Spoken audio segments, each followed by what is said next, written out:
ए video केवल से जो मैंने कम से कम साधना भक्ति को आसी सारे अन्यथा आपण बुझीपारे आपण मुंड गोलमाल हम। जय महाप्रभु।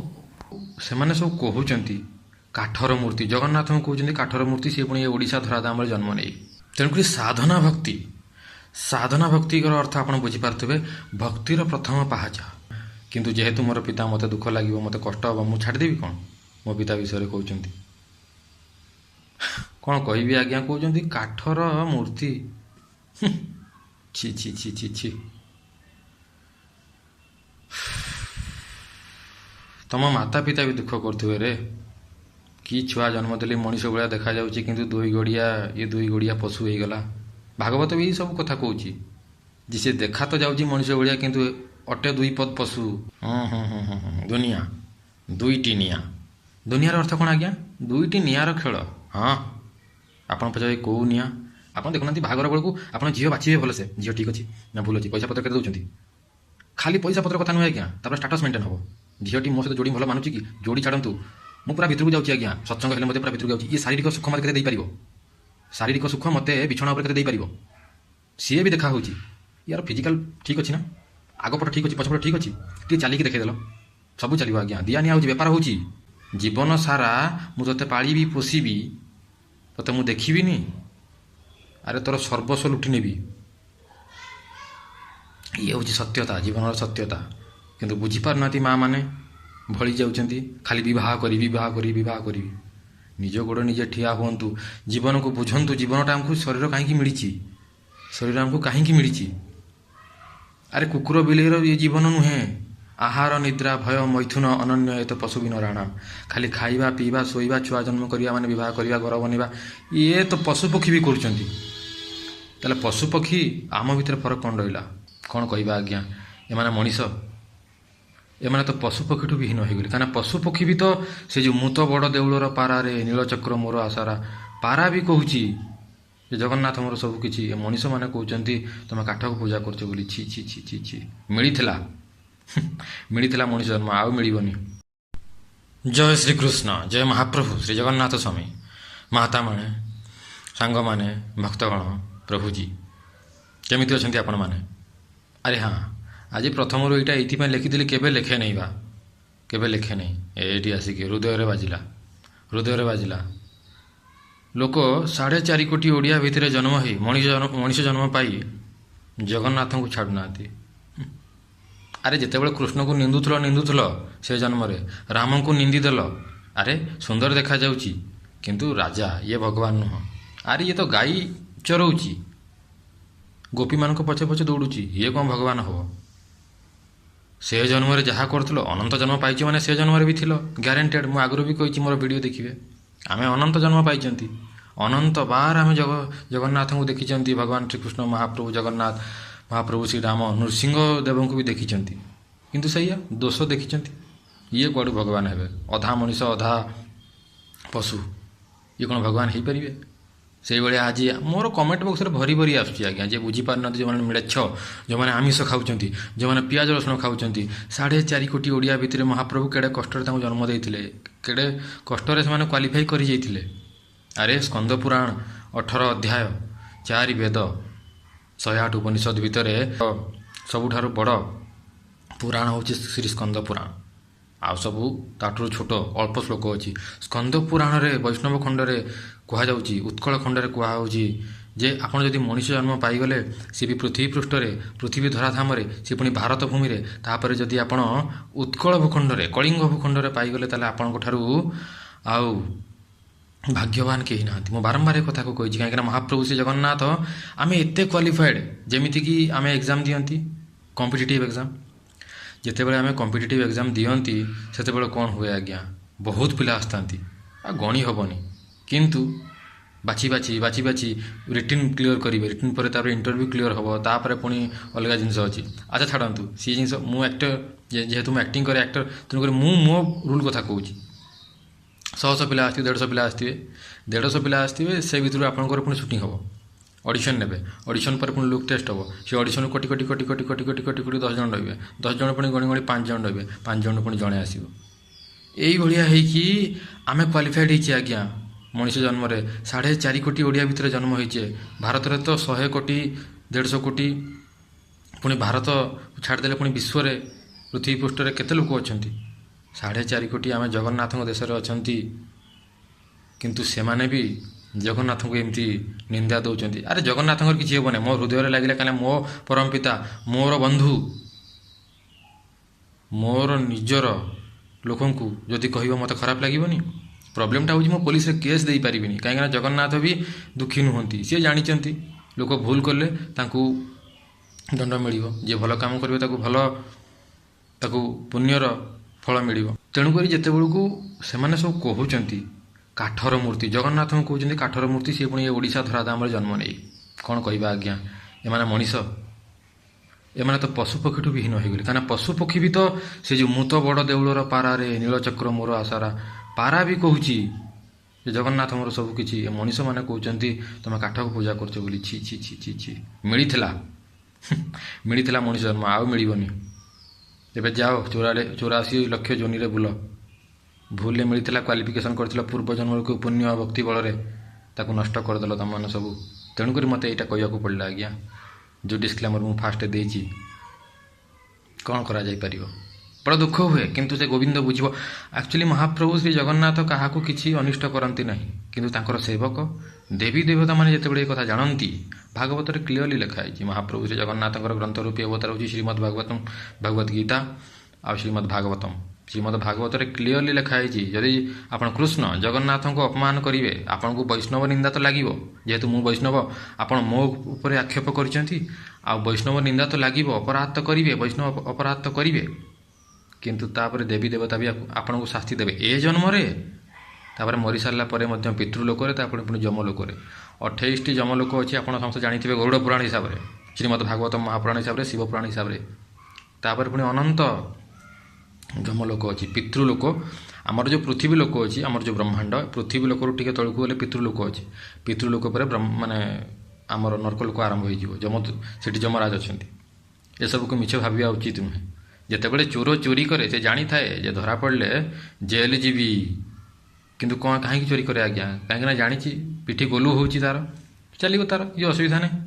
ଯେଉଁଦିନ ଧରା ପଡ଼େ କ'ଣ ହୁଏ, କ'ଣ କହେ ସିଏ? ଜାଣିଥିଲି ପୋଲିସ ଧରିବେ, ମାନେ ଟିକେ ହେଲେ ଖସି ଯାଇଥାନ୍ତି, ଖସି ପାଇଲିନି।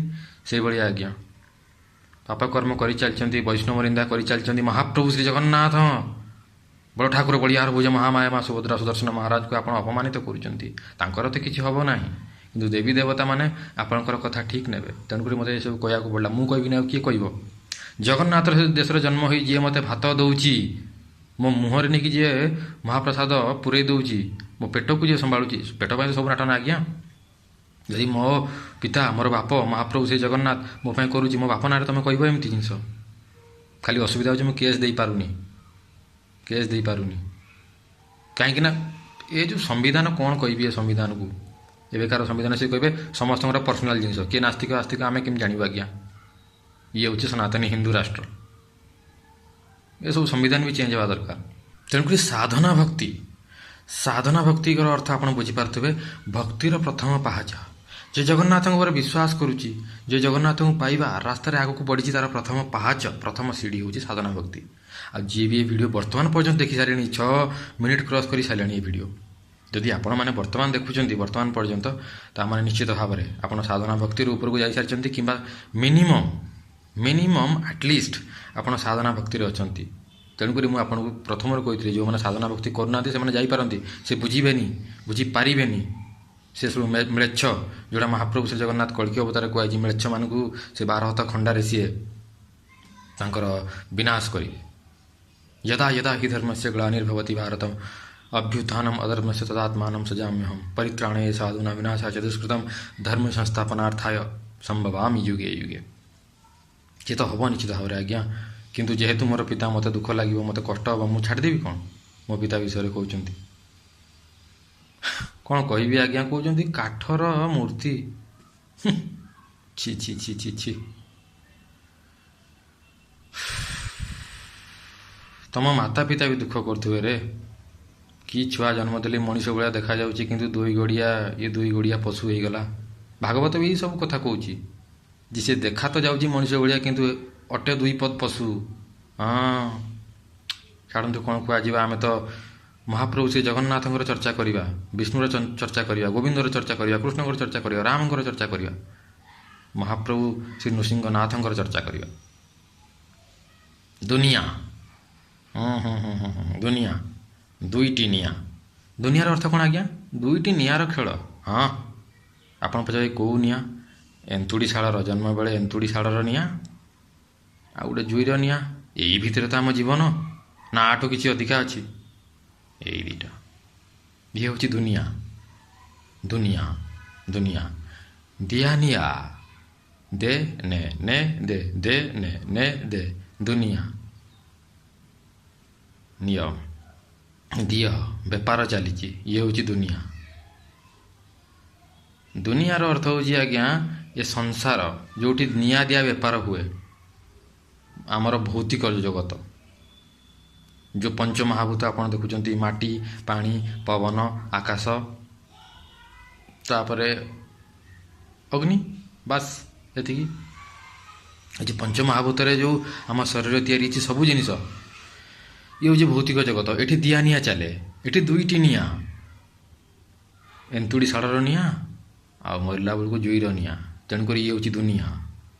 ଆଉ ଯେହେତୁ ହୁଏ ଦିଆ ନିଆଁ, ତେଣୁ ଏ ଦୁନିଆ। ଆପଣ ଦେଖୁନାହାନ୍ତି ବାହାଘର ବେଳକୁ ଆପଣ ଝିଅ ବାଛିବେ ଭଲସେ, ଝିଅ ଠିକ୍ ଅଛି ନା ଭୁଲ ଅଛି, ପଇସା ପତ୍ର କେତେ ଦେଉଛନ୍ତି। ଖାଲି ପଇସା ପତ୍ର କଥା ନୁହେଁ ଆଜ୍ଞା, ତାପରେ ଷ୍ଟାଟସ୍ ମେଣ୍ଟେନ୍ ହେବ। ଝିଅଟି ମୋ ସହିତ ଯୋଡ଼ି ଭଲ ମାନୁଛି କି? ଯୋଡ଼ି ଛାଡ଼ନ୍ତୁ, ମୁଁ ପୁରା ଭିତରକୁ ଯାଉଛି ଆଜ୍ଞା, ସତ୍ସଙ୍ଗ ହେଲେ ମୋତେ ପୁରା ଭିତରକୁ ଯାଉଛି। ଇଏ ଶାରୀରିକ ସୁଖ ମୋତେ କେତେ ଦେଇପାରିବ? ଶାରୀରିକ ସୁଖ ମୋତେ ବିଛଣା ଉପରେ କେତେ ଦେଇପାରିବ? ସିଏ ବି ଦେଖା ହେଉଛି। ୟାର ଫିଜିକାଲ୍ ଠିକ୍ ଅଛି ନା? ଆଗପଟ ଠିକ୍ ଅଛି, ପଛପଟ ଠିକ୍ ଅଛି? ଟିକେ ଚାଲିକି ଦେଖେଇଦେଲ, ସବୁ ଚାଲିବ ଆଜ୍ଞା। ଦିଆ ନିଆ ହେଉଛି, ବେପାର ହେଉଛି। ଜୀବନ ସାରା ମୁଁ ତୋତେ ପାଳିବି, ପୋଷିବି, ତୋତେ ମୁଁ ଦେଖିବିନି? ଆରେ ତୋର ସର୍ବସ୍ୱ ଲୁଟି ନେବି। ଇଏ ହେଉଛି ସତ୍ୟତା, ଜୀବନର ସତ୍ୟତା। କିନ୍ତୁ ବୁଝିପାରୁନାହାନ୍ତି ମାଆ ମାନେ, ଭଳି ଯାଉଛନ୍ତି। ଖାଲି ବିବାହ କରିବି, ବିବାହ କରିବି, ବିବାହ କରିବି। ନିଜ ଗୋଡ଼ ନିଜେ ଠିଆ ହୁଅନ୍ତୁ, ଜୀବନକୁ ବୁଝନ୍ତୁ। ଜୀବନଟା ଆମକୁ ଶରୀର କାହିଁକି ମିଳିଛି? ଶରୀର ଆମକୁ କାହିଁକି ମିଳିଛି? ଆରେ କୁକୁର ବିଲେଇର ଇଏ ଜୀବନ ନୁହେଁ। ଆହାର, ନିଦ୍ରା, ଭୟ, ମୈଥୁନ, ଅନନ୍ୟ ଏ ତ ପଶୁ ବିନ ରାଣାମ। ଖାଲି ଖାଇବା, ପିଇବା, ଶୋଇବା, ଛୁଆ ଜନ୍ମ କରିବା, ମାନେ ବିବାହ କରିବା, ଘର ବନେଇବା, ଇଏ ତ ପଶୁପକ୍ଷୀ ବି କରୁଛନ୍ତି। ତାହେଲେ ପଶୁପକ୍ଷୀ ଆମ ଭିତରେ ଫରକ କ'ଣ ରହିଲା? ଏ ମହାପ୍ରଭୁ ଶ୍ରୀ ଜଗନ୍ନାଥ କହୁଛନ୍ତି, ମହାପ୍ରଭୁ ଶ୍ରୀ ଜଗନ୍ନାଥ କହୁଛନ୍ତି ଦୁନିଆ, ଦିଆ ନିଆ। ଆଉ ଟିକେ ଭିତରକୁ ଯାଉଛି ଆଜ୍ଞା। ଏତେ ଯଦି କଥା ହେଲିନି, ମାତା ପିତାଙ୍କ କଥା କହିଦେଉଛି। ଆପଣ ଖରାପ ଭାବନ୍ତୁ, ଭଲ ଭାବନ୍ତୁ, ମୁଁ ଫାଇନାଲ୍ କଥା କହିବି। କାହିଁକିନା ମୁଁ ସବୁବେଳେ ଭାଗବତ ଉପରେ କହେ। ଭାଗବତ ସବୁ ଆପଣ କାମ ବାସନାକୁ ଜାଳି ପୋଡ଼ି ପାଉଁଶ କରିଦିଏ। ଏଭ୍ରି ଡିଜାୟାର, ଭାଗବତ ସବୁ ଜାଳି ପୋଡ଼ିକି ପାଉଁଶ କରିଦେବ, କିଛି ରଖିବନି। ମାତା ପିତା ବି ଆପଣଙ୍କୁ ଯଦି ଭଲ ପାଉଛନ୍ତି, କେଉଁଥିପାଇଁ? ନିଜ ସ୍ୱାର୍ଥ ପାଇଁ, ଯେ ବୁଢ଼ାବେଳେ ଆମ ସାହା ହେବ। ଆଉ ଯଦି ବୁଢ଼ାବେଳେ ବି ସାହା ନହେଲା, ଆଉ ଟିକେ କ୍ଲିଅର୍ କରିଦେଉଛି ଯେ ଯେତେବେଳେ ଆପଣ ଖେଳୁଛନ୍ତି, ଚାଲୁଛନ୍ତି, ବୁଲୁଛନ୍ତି, ତାଙ୍କୁ ସୁଖ ଲାଗୁଛି। ଯେହେତୁ ତାଙ୍କୁ ସୁଖ ଲାଗୁଛି, ତେଣୁକରି ସେ ତାଙ୍କ ସୁଖ ପାଇଁ ଆପଣଙ୍କୁ ଠିକ୍ ରଖୁଛନ୍ତି। ଯେଉଁଦିନ ଆପଣ ତାଙ୍କୁ ବାଡ଼େଇବେ, ରାସ୍ତାରେ ଦୌଡ଼େଇବେ, ଖାଇବାକୁ ଦେବେନି, ମାରପିଟ୍ କରିବେ, ତାଙ୍କର ବି ପ୍ରେମ କମିଯିବ ଆଜ୍ଞା। ଆସ୍ଥା କମିଯିବ। ଭୟ ହେଉ, ଡର ହେଉ, ଘୃଣା ହେଉ, ଦୁଃଖ ହେଉ, ଆପଣଙ୍କଠୁ ସେ ଦୂରେଇ ଯିବେ। ଇଏ ମୋତେ ପିଟୁଛି, ମୋତେ ବାଡ଼ଉଛି, ମୋତେ ଖାଇବାକୁ ଦେଉନି, ମୋତେ ହଇରାଣ ହରକତ କରୁଛି, ମୋତେ ବେଇଜ୍ଜତ କରୁଛି। ମାତା ପିତା ହେଲେ ବି ରକ୍ତ ମାଂସର ଶରୀର କେତେ ସହିବ ଆଜ୍ଞା? ସବୁ ଜିନିଷର ଲିମିଟ୍ ଅଛି, ସବୁ ଜିନିଷର ଲିମିଟ୍ ଅଛି। ଦୁନିଆ, ଦିଆ ନିଆ, ଦିଆ ନିଆର ଏ ଜଗତ। କିନ୍ତୁ ସେଇ ଦିଆ ନିଆ ଭିତରେ ମଧ୍ୟ କେବଳ ଜଣେ ଅଛି, ଖାଲି ଦେଇ ଶିଖିଛି, ଖାଲି ଦେଇ ଶିଖିଛି, ଖାଲି ଦେଇ ଶିଖିଛି। ସିଏ ହେଉଛି ମହାପ୍ରଭୁ ଶ୍ରୀ ଜଗନ୍ନାଥ, ଯାହାକୁ କୁହାଯାଏ ଅକାରଣ କରୁଣା। ହଁ, କୃପାଳୁ। ତାଙ୍କଠାରୁ କୃପାଳୁ ଆଉ କେହି ନାହିଁ। ଆକ୍ଚୁଆଲି କହିବାକୁ ଗଲେ କୃପାଳୁ ଜଣେ ହିଁ। କୃପା ସିନ୍ଧୁ ଜଣେ, ଦୀନବନ୍ଧୁ ଜଣେ, ଦୟାର ସିନ୍ଧୁ ଜଣେ। ସେ ହେଉଛନ୍ତି ମହାପ୍ରଭୁ ଶ୍ରୀ ଜଗନ୍ନାଥ। ଆପଣ ମାର୍କେଟକୁ ଯିବେ, କୃପାଳୁ ଆହୁରି ବି ଅଛନ୍ତି, ଦୟାଳୁ ଆହୁରି ଅଛନ୍ତି, କିନ୍ତୁ ସେ ପଇସା ନେଇକି କରିବେ। ଆପଣଙ୍କଠୁ କିଛି ନେବେ, ଏ ବେପାର ଚାଲିଛି। କିନ୍ତୁ ମହାପ୍ରଭୁ କିଛି ବେପାର ନିଅନ୍ତିନି ଆଜ୍ଞା, ବେପାର କରନ୍ତିନି। ସିଏ ଖାଲି ଦେଇ ଶିଖିଛନ୍ତି, ହାତ ବଢ଼େଇକି ଅଛନ୍ତି। ପଳେଇଆ, କ'ଣ ନେବୁ ନେ, କିନ୍ତୁ କଣ୍ଡିସନ୍ ଅଛି, ମୋତେ ମାନିବା ଦରକାର। ଲୋକ ଠିଆ ହେଇଥାନ୍ତି, କିନ୍ତୁ ସେ ଭାବିବେ ଦିବ୍ୟ ଦାରୁ ରୂପ, ଦାରୁର ରୂପ ଅଛି, ନିଜେ ମହାପ୍ରଭୁ ନାହାନ୍ତି। ସେଇଠି ଠିଆ ହେଇଥିବେ, ସାଇଡ଼୍ରେ ସ୍ତ୍ରୀକୁ ଦେଖୁଥିବେ, ନହେଲେ ଛୁଆ ପିଲାକୁ ଦେଖୁଥିବେ, ମାତା ପିତାକୁ ଦେଖୁଥିବେ, କେଉଁଠି କ'ଣ ହେଉଛି ଦେଖୁଥିବେ। ଆରେ କହିବା କଥା ନୁହେଁ, କିନ୍ତୁ ଯଦି ଆଜି ନରେନ୍ଦ୍ର ମୋଦି ଆସନ୍ତି, ମାନ୍ୟବର ନରେନ୍ଦ୍ର ମୋଦି, ଦେଖିବା ପାଇଁ ଆପଣ କେତେ ଭିଡ଼ ହେଇଯିବେ, କିମ୍ବା କେଉଁ ସେଲିବ୍ରିଟି ଆସିଲେ ଦେଖିବା ପାଇଁ କେତେ ଭିଡ଼ ହେଇଯିବେ ଆପଣ, ଲୋକପ୍ରିୟ କିଏ ଯଦି ଆସିବେ। ନିଜେ ଭଗବାନ ଅନନ୍ତ କୋଟି ବ୍ରହ୍ମାଣ୍ଡ ନାୟକ ଆପଣଙ୍କ ସାମ୍ନାରେ ଠିଆ ହେଇଛନ୍ତି, ଆପଣଙ୍କର ଏ ଅବସ୍ଥା। It's impossible. ତାମାନେ ଆପଣ ଭାବୁନାହାନ୍ତି ସେ ନିଜେ ଭଗବାନ ଅଛନ୍ତି ବୋଲି, ଆପଣ ଭାବୁନାହାନ୍ତି, କେମିତି ହେବ? ଦୁନିଆ ମହାପ୍ରଭୁ କିଛି ନିଅନ୍ତିନି, କେବଳ ଦେଇ ଶିଖନ୍ତି। ଆପଣ ମାର୍କେଟକୁ ଯାଆନ୍ତୁ, ଶାଢ଼ୀ ଦୋକାନ ଖୋଲିକି ବସିଛନ୍ତି, ଡାକିଦେବେ, ଏସି ଲଗାଇଦେବେ, ଆପଣ ଚା ନିଅନ୍ତୁ ଆଜ୍ଞା, ମିଠା ନିଅନ୍ତୁ। ଯଦି ଜିନିଷ କିଣିଲେ ଠିକ୍ ଅଛି, ଯଦି ଜିନିଷ ନ କିଣିଲେ ଖାଲି ଟାଇମ୍ ପାସ୍ କଲେ ଆପଣଙ୍କୁ ଭଗେଇଦେବେ, ଯାଆନ୍ତୁ ଆଗ ଦୋକାନ ଦେଖନ୍ତୁ। ଏମାନେ ବି କୃପାଳୁ, ଏମାନେ ବି ଦୟାଳୁ, ବଟ୍ କଣ୍ଡିସନ୍ ଅଛି। ଏମାନେ ଲିମିଟେଡ଼୍, ପଇସା ପତ୍ର ଦିଆ ନିଆ ବେପାର ଚାଲିଛି ଏଠି ପୁରା ସଂସାର। କିନ୍ତୁ ମୋ ଜଗା, ମୋର ପରମ ପିତା କେବଳ ଦେଇ ଶିଖିଛି। ଏବେ ଆରମ୍ଭ କରିବା। ଏ ଦୁନିଆରେ ଚଳିବାକୁ କିପରି ହୁଏ, କେମିତି ବଞ୍ଚିବାକୁ ହୁଏ ଜଗନ୍ନାଥ ଶିଖଉଛି, ଗୀତାରେ ଶିଖଉଛି, ଭାଗବତରେ ଶିଖଉଛି। କିନ୍ତୁ ଆଜ୍ଞା ତା ପୂର୍ବରୁ ପ୍ରଥମ କଥା, ଆପଣମାନଙ୍କୁ ଗୋଟେ ଜିନିଷ ପକ୍କା କରିବାକୁ ପଡ଼ିବ, ମୂଳଦୁଆ। ହଁ, ମୂଳ ଧରିବାକୁ ପଡ଼ିବ, ଛାଡ଼ିବିନି, ଚେର ମୂଳ ପୁରା ଧରିକି ରଖିବି। କାହାଣୀଟେ କହୁଛି ଆଜ୍ଞା। ଚାଣକ୍ୟ, କୌଟିଲ୍ୟ ଚିହ୍ନିଥିବେ, ଯେ ନନ୍ଦବଂଶ ଧ୍ୱଂସ କରିଦେଲେ। ଚୁଟି ବାନ୍ଧିଥିଲେ ପଛଆଡ଼େ, ଚୈତନ୍ୟ ବାନ୍ଧିଥିଲେ, କହିଲେ ଛାଡ଼ିବିନି, ଚନ୍ଦ୍ରଗୁପ୍ତ ମୌର୍ଯ୍ୟଙ୍କୁ ଧରିକି। ତାଙ୍କ ଭଳିଆ ବିଚକ୍ଷଣ ବୁଦ୍ଧି ଆଉ କାହାର ଅଛି? ରାସ୍ତାରେ ଯାଉଛନ୍ତି, ଝୁଣ୍ଟି ପଡ଼ିଲେ, ତଳକୁ ଦେଖିଲେ କ'ଣ ଅଛି ନା ବର ଗଛର ଚେର ଗୁଡ଼ାକ ପୁରା ବଢ଼ିଯାଇଛି। ଝୁଣ୍ଟେଇ ହେଲେ, ଆଉ କିଏ ହେଇଥିଲେ କ'ଣ କରିଥାନ୍ତା ଆଜ୍ଞା? ରାଗିଥାନ୍ତା, ସେ ବରଗଛକୁ ଗାଳି ଦେଇଥାନ୍ତା, ଛେପ ପକାଇଥାନ୍ତା, କିମ୍ବା ଟିକିଏ କୁରାଡ଼ି ଆଣି କାଟିକୁଟି ଦେଇଥାନ୍ତା। ଏଇଆ କରିଥାନ୍ତା ନା? ଗଛକୁ କାଟିଦିଅ ପୁରା। ଆରେ ଗଛକୁ କାଟିଦେଲେ କ'ଣ ହେବ? ତଳେ ତା'ର ବରଗଛର ଯେଉଁ ମୂଳ କେତେ ଭିତରକୁ ଯାଇଥାଏ, ପୁଣି ବରଗଛ ଉଠିବ ଆଉ ଥରେ। କ'ଣ କରିବ ତମେ? ଚାଣକ୍ୟ କହିଲେ ନା, ଗୁଡ଼ ପାଣି ଆଉ ଚିନି ପାଣି ନେଇକି ଆଇଲେ, ଛାଡ଼ିବିନି ତତେ ବରଗଛ, ମୋତେ ଝୁଣ୍ଟେଇଛୁ, ମୁଁ ତୋ ପାଇଁ ଝୁଣ୍ଟି ହେଇଛି। ଯେତିକି ଚେର ଅଛି ସେ ଚିନି ପାଣି ଆଉ ଗୁଡ଼ ପାଣି ପୁରା ପକାଇବା ଆରମ୍ଭ କଲେ ଚେର ଉପରେ। ଯେତିକି ଚେର ଦେଖାହେଉଥିଲା, ଯେଉଁଠି ଝୁଣ୍ଟେଇ ହେଇଥିଲେ, ସବୁ ପୁରା ଗଛ ଚାରିପଟେ। କେତେ ପୁରୁଣା ଗଛ ଆଜ୍ଞା, ଯିଏ ବରଗଛ ଦେଖିକି ଜାଣିଛି, ବରଗଛ ଓହଳ ଆଉ ବରଗଛ ତାର ଯେଉଁ ଚେର କେତେ ଭିତରକୁ ଥାଏ। हिंदी में कहते हैं हमारी जड़ें बहुत गहरी हैं, हमें उखाड़ा नहीं जा सकता, ये बरगद का पेड़ है, तो वैसे कीजिए। ମାନେ ସେଇଭଳିଆ ହେଉଛି ଏ ବରଗଛ, ୟାକୁ ଉଖାଡ଼ିବା ତ ସହଜ ନୁହେଁ। କିନ୍ତୁ ଚାଣକ୍ୟ କହିଲେ ତତେ ଛୁଇଁବିନି, ତୋର ନିପାତ କରିଦେବି। ଚିନି ଆଉ ଗୁଡ଼ର ପାଣି ପକାଇଲେ ପୁରା ଚେରରେ। କିଛି ମାସ ଭିତରେ ଦେଖନ୍ତି ପିମ୍ପୁଡ଼ି ତାକୁ ଖାଇ ଯେତିକି ଥିଲା ପୁରା ଭିତରକୁ ପର୍ଯ୍ୟନ୍ତ ଗଲେ, ବରଗଛକୁ ପୁରା ନିପାତ କରିଦେଲେ। ବରଗଛ ସେଇଠି ଥୁଣ୍ଟା ହେଇକି ତଳେ ଗଡ଼ିଗଲା, ପୁରା ଗଣ୍ଡି ସହ। ମୂଳଦୁଆକୁ ହଲେଇ ଦେଲେ, ଏତେ ବଡ଼ ବରଗଛ ହେଇକି, ବରଗଛର ବି। କାହିଁକି ଆଜ୍ଞା? ବୁଦ୍ଧିରୁ। ତେଣୁକରି ଆପଣ ଜାଣନ୍ତୁ ମୂଳଦୁଆଟା କ'ଣ, ମୂଳ କ'ଣ, ବେସ୍ କ'ଣ, ଅସଲି ଜିନିଷ କ'ଣ। ଦୁନିଆ କଥା କହିଥିଲେ ଦିଆ ନିଆ ବୁଝିଯାଇଥିବେ, ସ୍ୱାର୍ଥ ପାଇଁ ସମସ୍ତେ ବଞ୍ଚନ୍ତି, ରାଇଟ୍? ଆଗକୁ ବଢ଼ିବା। ମୁଁ ପୁଣି କହୁଛି, ଯଦି ଆପଣ ସାଧନା ଭକ୍ତିରେ ନାହାନ୍ତି, ନର୍ମାଲ ମ୍ଲେଚ୍ଛ କିମ୍ବା ନର୍ମାଲ ଲୋକ, ତାହେଲେ ବୁଝିପାରିବେନି, ଏବେ ବି ଭିଡ଼ିଓ ଛାଡ଼ିକି ଯାଇପାରନ୍ତି। ଭିଡ଼ିଓ ତ ଅସଲି ଏବେ ଆରମ୍ଭ ହେବ। ଏବେ ଦେଖନ୍ତୁ, ମୂଳଦୁଆ ଆମେ ଏଇଆ କରିବା ଯେ ଗୋଟିଏ କଥା ଆପଣ ସବୁବେଳେ ମନେ ରଖିଥିବେ, ଶ୍ରୀମଦ୍ ଭଗବତ ଗୀତାରେ ମହାପ୍ରଭୁ ଶ୍ରୀ ଜଗନ୍ନାଥ ଭଗବାନ ଶ୍ରୀକୃଷ୍ଣ 8ମ ଅଧ୍ୟାୟର 15 ନମ୍ବର ଶ୍ଲୋକରେ କହୁଛନ୍ତି, ଅର୍ଜୁନ, ଏ ଯେଉଁ ଜାଗା ଦେଖୁଛୁ, ଏଇ ଦୁନିଆ, ଏ ଭୌତିକ ଜଗତ, ଏଠି ସୁଖ ନାହିଁ, ମୁଁ ସୁଖକୁ କାଢ଼ି ନେଇଛି, କେବଳ ଦୁଃଖ ଅଛି। କ'ଣ କହୁଛୁ କହ? ଅର୍ଜୁନ କହିଲେ, କେବଳ ଦୁଃଖ ଅଛି? ୟେସ୍, ଦୁଃଖାଲୟ ଶାଶ୍ୱତମ ଚିତ୍ୟମ ନିତ୍ୟମ ଲୋକମ, କେବଳ ଦୁଃଖ ଅଛି। ଏଇ ମୂଳଦୁଆ ପକାନ୍ତୁ ଆପଣ, ମନରେ, ହୃଦୟରେ, ବୁଦ୍ଧିରେ ୟାକୁ ପକ୍କା କରନ୍ତୁ।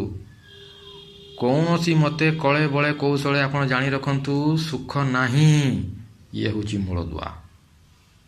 ମୂଳଦୁଆ, ପକ୍କା କରିବାକୁ ପଡ଼ିବ। ଆପଣ ଭଳି ଯିବେନି, ଆଜି ମା ଟିକେ ଶୋଧିଦେଲେ ରାଗିଦେଲେ ସମସ୍ତେ ରାଗୁଛନ୍ତି, ବୈରାଗ୍ୟ ଆସିଗଲା ଆଜ୍ଞା, ବୈରାଗ୍ୟ ଆସିଗଲା। ପୁଣି ମା ଆସିକି ପରେ କହିବେ କ'ଣ ଖାଇବୁ, ଦୋସା ଖାଇବୁ, ରସଗୋଲା ଖାଇବୁ, ବନେଇଦେବି। ମୋ ମାଟି ବହୁତ ଭଲ।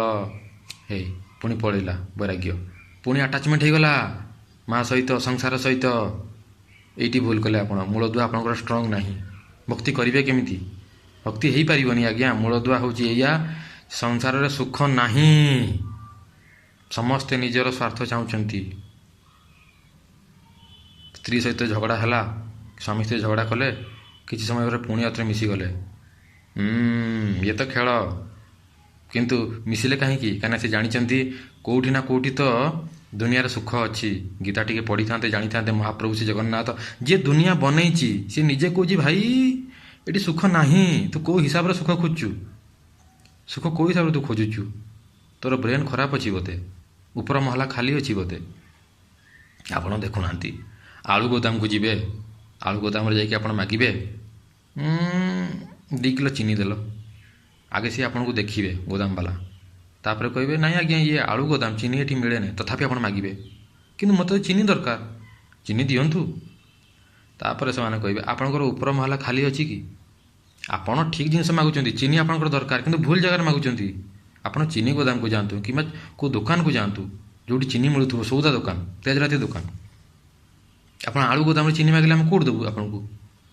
ସେଇଭଳିଆ ଆଜ୍ଞା, ଆମେ ସୁଖ ଚାହୁଁଛନ୍ତି ଠିକ୍ ଅଛି, କାହିଁକି ଚାହୁଁଛନ୍ତି ତା ପାଇଁ ଗୋଟେ ଅଲଗା ଡିସ୍କସନ୍ କରିବା, ତା'ର କାରଣ ସେ ଭିଡ଼ିଓ ମୁଁ ନେଇକି ଆସିବି, ସିଏ ଲମ୍ବା ହେବ। କିନ୍ତୁ ବୁଝନ୍ତୁ ଏଇଆ ଯେ ଦୁନିଆରେ ସୁଖ ନାହିଁ। ଏ ଜିନିଷକୁ ପକ୍କା କରନ୍ତୁ। ଏଇ ଆମର ଯେଉଁ ବୈରାଗ୍ୟ ହେଉଛି, ମା ଶୋଧିଦେଲେ, ମା ରାଗିଦେଲେ, ବାପା ଟିକେ ପିଟିଦେଲେ, ତାପରେ ପୁଣି ଆଟାଚମେଣ୍ଟ ହେଇଯାଉଛି, ୟାକୁ କୁହନ୍ତି ଶ୍ମଶାନ ବୈରାଗ୍ୟ। ଏ ବୈରାଗ୍ୟର କୌଣସି ମୂଲ୍ୟ ନାହିଁ ଆଜ୍ଞା, କିଛି ମୂଲ୍ୟ ନାହିଁ। ବୈରାଗ୍ୟ ସବୁବେଳେ ସେଇଟା ନିରନ୍ତର ତୈଳ ଦାହରା ବଦ ବିଚ୍ଛିନ୍ନ, ଯେ ସଂସାରରେ ସୁଖ ନାହିଁ। ବୁଝିଗଲି, ବାସ୍ ଫାଇନାଲ। କେହି ଆସିଲେ ମୋତେ ହଲେଇ ପାରିବେନି। No one can. କେହି ତ ହଲେଇ ପାରିବେନି। ମୁଁ ତ ବୁଝିଗଲି ଜିନିଷ, ଜ୍ଞାନ ନେଇଗଲି। ଯିଏ ଦୁନିଆ ବନେଇଛି, ଜଗନ୍ନାଥ ଦୁନିଆ ବନେଇଛି, ଜଗନ୍ନାଥ କହୁଛି ଦୁନିଆରେ ସୁଖ ନାହିଁ। ମୁଁ ତ କାଢ଼ି ନେଇଛି। ଦୁଃଖ ଜାଗା, ଦୁଃଖାଳୟ। ଯେଉଁ ଜାଗାରେ ଖାଇବା ପିଇବା ମିଳେ ତାକୁ କୁହନ୍ତି ଭୋଜନାଳୟ, ଭୋଜନ ମିଳେ ବୋଲି। ଯେଉଁ ଜାଗାରେ ପଢ଼ାପଢ଼ି ହୁଏ ତାକୁ କହନ୍ତି ଗ୍ରନ୍ଥାଳୟ। ଯେଉଁଠି ବିଦ୍ୟା ମିଳେ ତାକୁ କୁହନ୍ତି ବିଦ୍ୟାଳୟ। ଆଉ ଯେଉଁଠି ଦୁଃଖ ମିଳେ ତାକୁ କହିବ ଦୁଃଖାଳୟ। ମହାପ୍ରଭୁ ସଫା ସଫା କହିଦେଲେ, ଅର୍ଜୁନ ଦୁଃଖାଳୟ। ବୁଝିପାରିଲୁ? ଦୁଃଖାଳୟ। ଦୁଃଖ ଅଛି, ୟେସ୍ ଦୁଃଖ ଅଛି, ସୁଖ ନାହିଁ ଏଠି। କାହିଁକିନା ଏଠି ସବୁ ଟେମ୍ପୋରାରୀ। ଆଉ ଯେଉଁ ଜିନିଷ ଟେମ୍ପୋରାରୀ, ଦୁଃଖ ତ ହେବ ନା ଯେତେବେଳେ ସେ ଭାଙ୍ଗିଯିବ, ଘର ଭାଙ୍ଗିଯିବ, ଦେହ ମାନେ ଦେହରୁ ଆତ୍ମା ପଳାଇବ, ଆଟାଚମେଣ୍ଟ ଅଛି ଦେହ ସହିତ, ତେଣୁକରି ଅନ୍ୟମାନେ କାନ୍ଦିବେ। ଦୁଃଖ ଅଛି, ଦୁଃଖ ଆସିଗଲା। ସବୁ ଜିନିଷ ଟେମ୍ପୋରାରୀ ଏଠି। ଏଠି କିଛି ପରମାନେଣ୍ଟ ନାହିଁ। Everything is temporary. ତେଣୁକରି ଏ ଜିନିଷକୁ ପ୍ରଥମେ ପକ୍କା କରନ୍ତୁ, ତାପରେ ଆରମ୍ଭ କରିବା ଆମେ କଥା ଯେ ସଂସାରରେ କିଭଳି ବଞ୍ଚିବାକୁ ହୁଏ। ମହାପ୍ରଭୁ ଶ୍ରୀ ଜଗନ୍ନାଥ କହିବେ। ପ୍ରଥମ କଥା ହେଉଛି ଏଇଆ ଯେ ଏ ଦୁନିଆରେ ଦୁଃଖ ଅଛି, କେବଳ ଦୁଃଖ। ସୁଖ ବୋଲି ନାହିଁ, ସୁଖ ଟିକକ ବି ନାହିଁ। ଯେଉଁଟାକୁ ଆମେ ସୁଖ ବୋଲି ଭାବୁଛନ୍ତି ସେ ସୁଖ ନୁହଁ, ସେ ହେଉଛି ଦୁଃଖର କମି। ଯେମିତିକି ଆପଣଙ୍କ ପଛରେ ମାନେ ଭାବି ନିଅନ୍ତୁ, ଆପଣଙ୍କ ପଛରେ ଇନକମ୍ ଟ୍ୟାକ୍ସ ଡିପାର୍ଟମେଣ୍ଟ ପଡ଼ିଛି। 2 ଦିନ ପରେ ଆପଣଙ୍କୁ ସବୁ ଡକୁମେଣ୍ଟ ମାନେ ସବମିଟ୍ କରିବା ପାଇଁ ପଡ଼ିବ। ବୁଝିପାରିଲେ? ସବମିଟ୍ କରିବା ପାଇଁ ପଡ଼ିବ। କିନ୍ତୁ ଆଜି ଆପଣ ଅଫିସ୍ ଯାଉଛନ୍ତି, ଏସି ଭିତରେ ପଶିଗଲେ, ମସ୍ତ ଲାଗୁଛି। ସାମ୍ନାବାଲା ଆପଣଙ୍କର ଷ୍ଟାଫ୍ ପଚାରିଲେ କ'ଣ ପ୍ରଧାନ ବାବୁ, କ'ଣ ଇନକମ୍ ଟ୍ୟାକ୍ସ ଡିପାର୍ଟମେଣ୍ଟର କେସ୍ଟା ସଲ୍ଭ ହେଇଗଲା? ସେ କହିଲେ ନା ରହ, ଖରାରୁ ଆସିଲେ ଟିକେ ଏସିଟା ଟିକେ ଏନ୍ଜୟ କରିବାକୁ ଦେ, ମଜା ଲାଗୁଛି। ଇନକମ୍ ଟ୍ୟାକ୍ସର ଯେଉଁ କେସ୍ ସିଏ ତ ଏବେ ବି ପେଣ୍ଡିଂ ଅଛି। ତାମାନେ ସେ ଯେଉଁ ସୁଖଟା ଆଇଲା, ଯେଉଁ ଏସିର ସୁଖ, ସେ ଦୁଃଖର କମି, ଦୁଃଖଟା ଟିକେ କମ୍ ହେଇଗଲା ଆଜ୍ଞା। ସୁଖ ମିଳିନାହିଁ, ଦୁଃଖଟା କମିଯାଇଛି। ଦୁଃଖର ଲାଇନ୍ ଆପଣ ଦେଖନ୍ତୁ, ସେ ଇନକମ୍ ଟ୍ୟାକ୍ସ, ଦେହ ଖରାପ, ପିତାମାତା, ଆହୁରି କେମିତି ପଇସା କମେଇବି, ଘର କେମିତି ବନେଇବି, ବହୁତ ମାନେ ପ୍ରୋବ୍ଲେମ୍ ଅଛି, ଦେହ ଖରାପ ହେଇଛି, ସେ କେସ୍ ଚାଲିଛି, ଆହୁରି କେତେ ଟେନସନ୍ ଅଛି ଆଜ୍ଞା। ଆରେ ଠିଆ ହୁଅନ୍ତୁ, ଦେଖନ୍ତୁ, ପଛପଟକୁ ଅନେଇକି ଦେଖନ୍ତୁ, 100 ପ୍ରୋବ୍ଲେମ୍, 100 ଟେନସନ୍, 100 ଅସୁବିଧାର ଲାଇନ୍ ଲାଗିଛି ବର୍ତ୍ତମାନ ପର୍ଯ୍ୟନ୍ତ। ସୁଖ ନାହିଁ, କେବଳ ଦୁଃଖ ହିଁ ଅଛି। ଯିଏ ଭାବୁଛି ଏଠି ସୁଖ ଅଛି, ତାମାନେ ତାଠାରୁ ବଡ଼ ମୂର୍ଖ କେହି ନାହିଁ। କାହିଁକିନା ଯିଏ ଦୁନିଆ ବନେଇଛି, ମହାପ୍ରଭୁ ଶ୍ରୀ ଜଗନ୍ନାଥ, ସିଏ କ୍ଲିଅର୍ କରୁଛନ୍ତି, ଦୁଃଖ ଅଛି, ଦୁଃଖ ଅଛି, ଦୁଃଖ ଅଛି। ପକ୍କା କର, ମୂଳଦୁଆ ପକ୍କା କର। ଆଉ ଟିକେ ସିମ୍ପଲ୍ କରିଦେଉଛି ଆଜ୍ଞା, ଆଉ ଟିକେ ସିମ୍ପଲ୍ କରିଦେଉଛି। କ୍ରିକେଟ୍ ମ୍ୟାଚ୍ ଦେଖୁଥିବେ ଆପଣ, ବୁଝୁଥିବେ ଟିକେ ଜିନିଷ, ସମସ୍ତଙ୍କ ପାଇଁ କହିବି ଆଜ୍ଞା, ସମସ୍ତଙ୍କ ପାଇଁ, ମାଆମାନଙ୍କ ପାଇଁ କହିବି, ପ୍ରଭୁମାନଙ୍କ ପାଇଁ କହିବି, ମୋ ବୟସର ସାଙ୍ଗମାନଙ୍କ ପାଇଁ କହିବି, ସମସ୍ତଙ୍କ ପାଇଁ କହିବି, ବୁଝେଇକି କହିବି ଆଜ୍ଞା, ବୁଝେଇକି କହିବି, ଟେନସନ୍ ନେବାର ନାହିଁ। କ୍ରିକେଟ୍ ଖେଳୁଥିବେ ଆପଣମାନେ, ଯେଉଁ ୟଙ୍ଗଷ୍ଟର ମୋର ଅଛନ୍ତି, ବର୍ଷା ହେଉଛି ଆଜ୍ଞା, ବର୍ଷା ଛାଡ଼ିଗଲା, ବର୍ତ୍ତମାନ ଆପଣ ଟିମ୍ ଆପଣ ତିଆରି କରିବେ, କେଉଁ ପ୍ଲେୟର୍ ଅଧିକ ନେଇକି ଯିବେ? ଯେତିକି ସ୍ପିନର୍ ଅଛନ୍ତି ତାଙ୍କୁ ଅଧିକା ନେଇକି ଯିବେ, କାହିଁକିନା ବର୍ଷା ହେଇଛି, ପିଚ୍ ପୁରା ଟର୍ଣ୍ଣିଂ ପିଚ୍ ବର୍ତ୍ତମାନ, ତେଣୁକରି ଆପଣ ସ୍ପିନର୍ ରଖିକି ଯିବେ। ଆଉ ବ୍ୟାଟ୍ସମ୍ୟାନ୍ ଭିତରେ କାହାକୁ ନେଇକି ଯିବେ? ହିଟର୍, ଯିଏ ଜୋର ବାଡ଼େଇ ପାରିବ, ହାର୍ଡ଼ ହିଟର୍, ଏବେ ଖାଲି ରନ୍ ଦରକାର, ଛକା। ତେଣୁକରି ଏଇ ଟାଇପ୍ର ହେଉଛି ଜିନିଷଟା ହେଉଛି। ଯଦି ବର୍ଷା ହେଉନି, ପିଚ୍ ପୁରା ଫ୍ଲାଟ୍ ଅଛି, ତାହେଲେ ଆପଣ କ'ଣ କରିବେ? ଟେକ୍ନିକାଲି ଷ୍ଟ୍ରଙ୍ଗ ଯିଏ ପ୍ଲେୟାର୍ ତାକୁ ନେଇକି ଯିବେ, ଆଉ ଫାଷ୍ଟ ବୋଲର ସିମର ନେଇକି ଯିବେ। କଣ୍ଡିସନ୍ ଦେଖନ୍ତୁ, ଯେଉଁ ଜାଗାରେ ଆପଣ ଅଛନ୍ତି, ପ୍ଲେୟାର ମ୍ୟାଟର୍ କରେ ସବୁବେଳେ। ଫାଷ୍ଟ ଦେଖନ୍ତୁ କଣ୍ଡିସନ୍ କ'ଣ ଅଛି, ପିଚ୍ କଣ୍ଡିସନ୍ କ'ଣ ଅଛି, ସେଇଭଳିଆ ନା। ଏଠି ପିଚ୍ କଣ୍ଡିସନ୍ କଥା କୁହା ହେଉଛି, ଏ ସଂସାରର ପିଚ୍ କଣ୍ଡିସନ୍ ହେଉଛି ଦୁଃଖର କଣ୍ଡିସନ୍। ଏଠି ସୁଖ ନାହିଁ। ଆପଣ କହୁଥିବେ ନା ଆମକୁ ଦୁଃଖ କାହିଁ ଲାଗୁଛି, ବାରମ୍ବାର ଦୁଃଖଟା କାହିଁକି ପଳେଇ ଆସୁଛି, ସୁଖ କାହିଁକି ରହୁନି? କାହିଁକିନା ସୁଖ ନାହିଁ, ଦୁଃଖ ହିଁ ସାଥୀ। ଦୁଃଖ ରହିବ, ଦୁଃଖର ଲେୟାର, ମାନେ ପୁରା ଦୁଃଖ ମାଡ଼ିକି ଅଛି, ତା ଉପରେ ମଝିରେ ମଝିରେ ସୁଖଟା ଟିକେ ପଳେଇ ଆସେ। ଆମକୁ ଲାଗେ ଯେ ସୁଖର ଆଭାସ ହେଉଛି, ଯେ ସୁଖ ନୁହେଁ ଆଜ୍ଞା, ଦୁଃଖର କମି, ଦୁଃଖଟା ଟିକେ କମିଗଲା। ମାଆମାନଙ୍କ କଥା କହୁଛି, କହିଥିଲି ନା ସମସ୍ତଙ୍କ କଥା କହିବି, ମାଆମାନଙ୍କ କଥା କହୁଛି। ବାହାରେ ବର୍ଷା ହେଉଛି, ଘରେ ଦେଖିଲେ ରୋଷେଇ ହେବ, ସନ୍ଧ୍ୟା ହେଇଗଲାଣି, ବାହାରକୁ ଯାଇ ହେବନି, ଝଡ଼ି ବର୍ଷା ହେଉଛି, କ'ଣ କରିବା? ଦେଖିଲେ ପୋଟଳ ଅଛି, ବ୍ରହ୍ମପୁର ପଟେ କହନ୍ତି କଟିକି, ପୋଟଳ ଅଛି, କଟିକି ପୋଟଳ ଅଛି, ଆଳୁ ଅଛି, ଟମାଟର ଅଛି, କ'ଣ କରିବା ଆଜ୍ଞା? କନଫର୍ମ ଆଉ ଯାଇ ହେବନି। ଆଇଦର ଆଳୁ ପୋଟଳ ତରକାରୀ କରିବି ଟମାଟର ପକେଇକି, ନହେଲେ ଆଳୁ ଭାଜିଦେବି, ନା ଆଳୁ ସିଝାଇ ଦେବି, ଆଉ ପୋଟଳ ଭାଜିଦେବି, ପଖାଳ ଖାଇବା, ନହେଲେ ରୁଟି ଖାଇବା, ଯାହା ଅନ୍ନ ସହିତ, ନହେଲେ ଆଳୁ ଭାଜିଦେବି, ପୋଟଳ ବି ଭାଜିଦେବି, ରୁଟି ଖାଅ କିମ୍ବା ପଖାଳ ଖାଅ କିମ୍ବା ଗରମ ଭାତ ଖାଅ, ସିମ୍ପଲ୍। ଆଉ କିଛି ରାସ୍ତା ନାହିଁ ନା, କନଫର୍ମ। କାହିଁକିନା ସେ ମାଆ ଯିଏ ରୋଷେଇ କରୁଛନ୍ତି, ସେ ଜାଣିଛନ୍ତି କନଫର୍ମ, ଆଉ ପରିବାପତ୍ର କିଛି ନାହିଁ। ସେଇଭଳିଆ ଜିନିଷ ଆଜ୍ଞା, କନଫର୍ମ ହେଇଯାଆନ୍ତୁ ଯେ ସଂସାରରେ ସୁଖ ନାହିଁ, କେବଳ ଦୁଃଖ ଅଛି। ଯେଉଁ ଦିନ ଏଇ ଜିନିଷ ବୁଝିଯିବେ, ଆମର ଗୀତାର ଶ୍ଲୋକରେ ଅଷ୍ଟମ, ଆପଣ ନିଜେ ଦେଖନ୍ତୁ, ଅଷ୍ଟମ ଅଧ୍ୟାୟର 15 ନମ୍ବର ଶ୍ଲୋକରେ ମହାପ୍ରଭୁ କହୁଛନ୍ତି, सुख नहीं अर्जुन, तू कौन भावुचु, क्या सोच रहा है अर्जुन, तू सुख ढूंढ रहा है, नहीं मिलेगा, है ही नहीं, मैंने निकाल लिया है, सुख मु काढ़ी नहीं टिंग टंग। एबे कथा हवा, संसार बंचा तो हम ना आज्ञा, ना आत्महत्या करदे, आत्महत्या बड़ पाप किसी ना। महाप्रभु कहते आत्महत्या ठारू बड़ पाप किसी ना। ए दुखर संसार में केमिति बंचा जाए, जगन्नाथ कह बर्तमान। महाप्रभु कहते ए उठ उठ उठ, अभिनय कर, जमी मु अभिनय करुच्ची कैमेरा सामने, आपण को कहूँ जमी जो कैमेरा सामने करे, कैमेरा सामने करे, किंतु ए दुनिया को भी रंगमंच बनई दे, अभिनय कर, माँ सामने अभिनय कर, बापा सामने अभिनय कर, स्त्री सामने अभिनय कर, भाई भौणी सामने अभिनय कर, गुरु सामने अभिनय कर। गुरु माने मो स्पिरिचुअल गुरु कथा कहूनी, स्पिरिचुअल गुरु आ भगवान को सामने अभिनय करें आप, सरेंडर करिया को पड़ो आपको।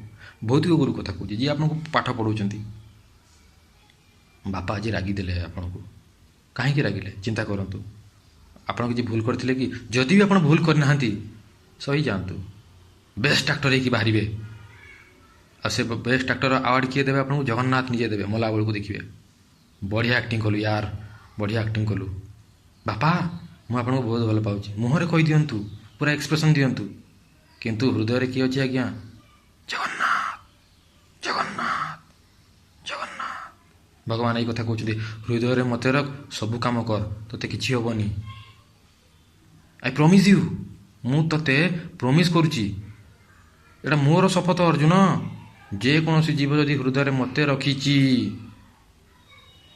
जेकोसी कम करूँ, कौन पाप कर्म करूँ, ता मान नुह मु पाप कर्म को अग्राधिकार दूची ना, बाध्य केतबेले किए करि जाने पाप काम। भौतिक जगत भितर अच्छा 3 गुण अच्छी, सत रज तम, केतबेले किछि हो जाई पारे, किंतु जदि जगन्नाथ को धरी ना, बंची जीवे, नरक आप जीवेनी। मन रखु, यदि भूल पाप कम जघन्य जघन्य अपराध करदे, जगन्नाथ कहते सी यदि जघन्य जघन्य अपराध करे तथापि भी ସିଏ ସାଧୁରେ ଗଣା ହେବ, କାହିଁକିନା ସିଏ ମୋ ପୁଅ, ମୋର ଭକ୍ତ। ତେଣୁ ସ୍ତ୍ରୀକୁ ଦେଖୁଛନ୍ତି, ତାକୁ ଦେଖି ହସନ୍ତୁ, ରାଗିବା ଦରକାର ନାହିଁ। ସ୍ତ୍ରୀ ପଚାରିବ କାହାକୁ ଦେଖି ହସୁଛ? ଆପଣଙ୍କ ମନରେ ଥିବ ଜଗନ୍ନାଥର ଚେହେରା, କିନ୍ତୁ କହିଦେବେ ତୋତେ ଦେଖି ହସୁଥିଲି ୟାର, ବଢ଼ିଆ ଲାଗୁଛି। ସ୍ତ୍ରୀ ବି କହିବ ମୋ ସ୍ୱାମୀ ସବୁଠୁ ବଢ଼ିଆ, ମୋତେ କେବେ ଗାଳି ଦିଅନ୍ତିନି। କିନ୍ତୁ ହୃଦୟରେ କିଏ ଅଛନ୍ତି ଆଜ୍ଞା? ଜଗନ୍ନାଥ। ସମସ୍ତଙ୍କ ସହିତ ହସି କଥାବାର୍ତ୍ତା କରନ୍ତୁ, କେବେ ରାଗନ୍ତୁନି। ହୃଦୟରେ ରଖନ୍ତୁ ଜଗନ୍ନାଥ, ସେ ବ୍ରହ୍ମ ଦାରୁ ରୂପକୁ ରଖନ୍ତୁ। କିଛି ହେବନି ଆଜ୍ଞା, କିଛି ହେବନି, ଟେନସନ୍ ନିଅନ୍ତୁନି। ଅଭିନୟ କରିଚାଲନ୍ତୁ, ଇଏ ହେଉଛି ଅଭିନୟ। ଭଗବାନ କହୁଛନ୍ତି ତୁ ଅଭିନୟ କରିଚାଲ, ବେଷ୍ଟ ସୁପରଷ୍ଟାର ଆୱାର୍ଡ଼ ମୁଁ ତ ଦେବି। ବେଷ୍ଟ ସୁପରଷ୍ଟାର, ମେଗା ଷ୍ଟାର, କ'ଣ ଆୱାର୍ଡ଼ ନେବୁ? ଅଭିନୟ କରିଚାଲ। ତୁ କହୁଥିଲୁ ନା ତୁ ହିରୋ ହବୁ ଫିଲ୍ମରେ, ଏଇଠି ହିରୋ ହେଇକି ଦେଖା। ଇଏ ହେଉଛି ଟେକ୍ନିକ୍ ସଂସାରରେ ଚଳିବାର। କେହି ଯେମିତି ଜାଣି ନ ପାରନ୍ତି ଯେ ତୁ ଅଭିନୟ କରୁଛୁ ବୋଲି। ସମସ୍ତଙ୍କୁ ଲାଗିବ ରିଏଲ୍। ବାପ କହିବ ମୋର ବେଷ୍ଟ ପୁଅ, ମା କହିବେ ମୋର ବେଷ୍ଟ ପୁଅ, ସ୍ତ୍ରୀ କହିବେ ମୋର ବେଷ୍ଟ ସ୍ତ୍ରୀ, କିମ୍ବା ସ୍ୱାମୀ କହିବେ ମୋର ବେଷ୍ଟ ସ୍ତ୍ରୀ। ଆହା, ଭାଇ ଭଉଣୀ କହିବେ ମୋ ଭାଇଠାରୁ ମୋ ଭଉଣୀଠାରୁ ଆଉ କେହି ଭଲ ନାହାନ୍ତି। ବେଷ୍ଟ ଅଭିନୟ, ଏଇ ଅଭିନୟ ଦରକାର। କିନ୍ତୁ ହୃଦୟରେ ଥିବେ ସବୁବେଳେ ଜଗନ୍ନାଥ, ସବୁବେଳେ ଜଗନ୍ନାଥ। ମନେ ରଖନ୍ତୁ ଆଜ୍ଞା, ଯେ ପର୍ଯ୍ୟନ୍ତ ସ୍ତ୍ରୀ ଯଦି ନ ଡାକିଛି ତାକୁ ଛୁଇଁବା ପାଇଁ ବି ଯିବେନି। ନିଜର ଆସକ୍ତି କେବେ କାହା ପାଖରେ ରଖିବେନି, କାହା ପାଖରେ ରଖିବେନି। ମାତା ପିତା ପାଖରେ ମଧ୍ୟ ନୁହଁ। ଆସକ୍ତି କେବଳ ଗୁରୁ ଆଉ ହରି, ଜଗନ୍ନାଥ ଆଉ ଗୁରୁ। ସ୍ତ୍ରୀ ବି କହିବେ କି ବ୍ରହ୍ମଚର୍ଯ୍ୟ ପାଳନ କରୁଛି ରେ ଇଏ, ଯେତେବେଳେ ମୁଁ ଡାକୁଛି ସେତେବେଳେ ମୋ ପାଖକୁ ଆସୁଛି। ମୋ ସ୍ୱାମୀଠାରୁ ମହାନ ଆଉ କିଏ ହେବ? ୟେସ୍, ଏ ରାସ୍ତା ଆପଣଙ୍କୁ ଆଜି ନହେଲେ କାଲି ଆପଣଙ୍କୁ ପଡ଼ିବ। ରାସ୍ତା ନାହିଁ ଆପଣଙ୍କ ପାଖରେ। ଇଏ ଚଳିବାର କଳା, ଏ ଜଗତରେ ଚଳିବାର କଳା।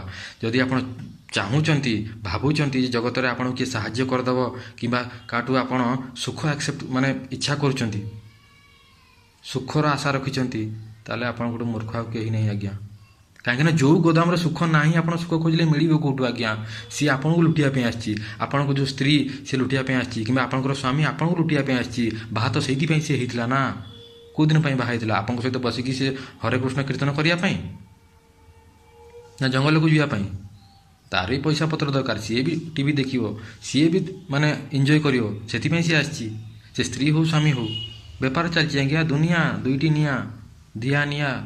ବୁଝନ୍ତୁ ଜିନିଷକୁ, କେବଳ ଅଭିନୟ କରିଚାଲନ୍ତୁ। ବେଷ୍ଟ ଆକ୍ଟର ଆୱାର୍ଡ଼ ଯେମିତି ମଲାବେଳକୁ ଆପଣ ପାଇବେ, ଆଉ ବୈକୁଣ୍ଠ ଧାମ ଆପଣଙ୍କର ହେବ। କହିବା ପାଇଁ ବହୁତ କଥା କୁହାଯାଇପାରିବ, ବହୁତ ଲମ୍ବା ହେଇଯିବ। ଧୀରେ ଧୀରେ କଥା ହେବା ସବୁ ଜିନିଷ। ଦୁନିଆରେ କେମିତି ଚଳିବାକୁ ହୁଏ, ଦୁନିଆରେ କେମିତି ଚଳିବାକୁ ହୁଏ, ଏ ଦୁନିଆରେ କେମିତି ଚଳିବାକୁ ହୁଏ। ଜୟ ଶ୍ରୀକୃଷ୍ଣ, ଜୟ ମହାପ୍ରଭୁ ଶ୍ରୀ ଜଗନ୍ନାଥ ସ୍ୱାମୀ।